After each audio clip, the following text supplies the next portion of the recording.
আসসালামু আলাইকুম প্রিয় দেশবাসী। তো আজকে যে বিষয়টা নিয়ে আলাপ করব সেটা হচ্ছে আপনার সৌদি আরবের ড্রাইভিং ভিসা। তো আপনাদেরকে একটু ধারণা দেব সৌদি আরবে একজন ড্রাইভারে কি পরিমাণ টাকা ইনকাম করতে পারে। তো বর্তমানে যারা সৌদি আরবে আসতে চান, আমি সব সময় বলি কিছু না কিছু কাজ শিখে তারপরে আসেন। যে কোনো দেশে আসেন না কেন, আপনি কাজ শিখে আসেন।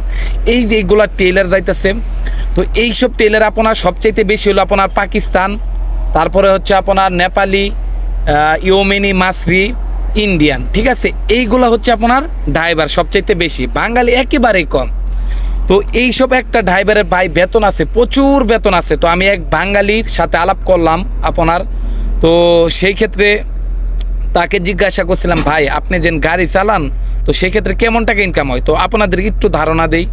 আপনি যদি আত্মবিশ্বাস থাকে এইগুলা গাড়ি চালাইতে পারবেন, যদি বাংলাদেশে আপনার হেভি লাইসেন্স থাকে, তাহলে মিনিমাম এই যে গাড়িটা দেখতেছেন তারা কিন্তু পার কিলোমিটার হিসাবে আপনার ভাড়া নিয়ে থাকে। আমি এক বাংলাদেশি বাইকে জিজ্ঞাসা করলাম, ভাইজান আপনার বেসিক বেতন কত আছে। তো ওই ভাইটা বলল, দেখো এক এক কোম্পানি এক এক রকম বেতন দিয়ে থাকে। বেসিক বেতন আপনার 1300 থেকে শুরু করে 1800 রিয়াল পর্যন্ত বেতন পাবেন যারা এইসব টেলার ভিসাতে সৌদি আরবে আসবেন। আর পার কিলোমিটার এইভাবে হিসাব করে আপনি মাস শেষে 3.5 থেকে 4.5 রিয়াল পর্যন্ত ইনকাম করতে পারবেন এইসব টেলার গাড়িতে। বর্তমানে যারা সৌদি আরবের ড্রাইভিং ভিসাতে আসবেন অথবা নতুন আইসেন সৌদি আরবের ড্রাইভিং ভিসাতে, তাদের জন্য আরেকটি কথা বলি, সৌদি আরবে কিন্তু প্রচুর পরিমাণ ক্যামেরা। তো সেই ক্ষেত্রে কিন্তু আপনার বাংলাদেশের 1 লক্ষ টাকা পর্যন্ত জরিমানা দিতে হয়। বুঝে শুনে পার্কিং করবেন, এমনকি স্পিড লিমিট ক্যামেরা আছে, মোবাইল ক্যামেরা আছে, সিট বেল্ট ক্যামেরা আছে, সব কিন্তু বুঝে শুনে গাড়ি চালাবেন। আর এই যে দেখেন, এটা হচ্ছে আপনার কেবল। তো এই কেবল রিয়াদের থেকে আপনার মক্কা অথবা তাইবে নিয়ে যাবে। তো সেই ক্ষেত্রে কিন্তু আপনার দোকানে যদি ভালোভাবে পৌঁছায় দিতে পারে, তো সেই ক্ষেত্রেও কিন্তু আপনার হাদিয়া পাওয়া যায়।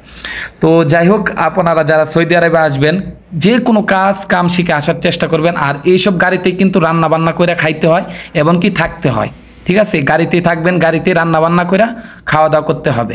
এমনও ড্রাইভার আছে আপনার সৌদি আরব থেকে দুবাই যায়, দুবাই থেকে আবার সৌদি আরবে আসে, মাল ট্রান্সফার করে। তো সেই ক্ষেত্রে আপনার গাড়ির মধ্যেই থাকতে হয়। তো যারা সৌদি আরবে আসতে চান যে কোনো কাজ শিখে আসেন ভাই। এই যে এইসব একটা ড্রাইভার, বিশ্বাস করেন, পাকিস্তানি বলেন, মাসরি বলেন, তো বিভিন্ন দেশের লোকের আপনার যে টাকা ইনকাম করে একজন ড্রাইভার, আমরা বাংলাদেশে 4 জন লেবার ভিসাতে এসে ওই টাকা ইনকাম করতে পারি না একটা মাসে। আর আমি ওই যে কিন্তু আমি যখন পানির গাড়ি চালাই তখন আমার এই ভিডিও ধারণ করা, ওই যে দেখেন আমার পানির গাড়িটা ওই জায়গায় কিন্তু রাইখে দিছি, দেখেন আমি কিন্তু এই গাড়ি চালাই, মান গাড়ি। তো যাই হোক, আমি কিন্তু খেজুর গাছে পানি দিতেছি মেন রোডে।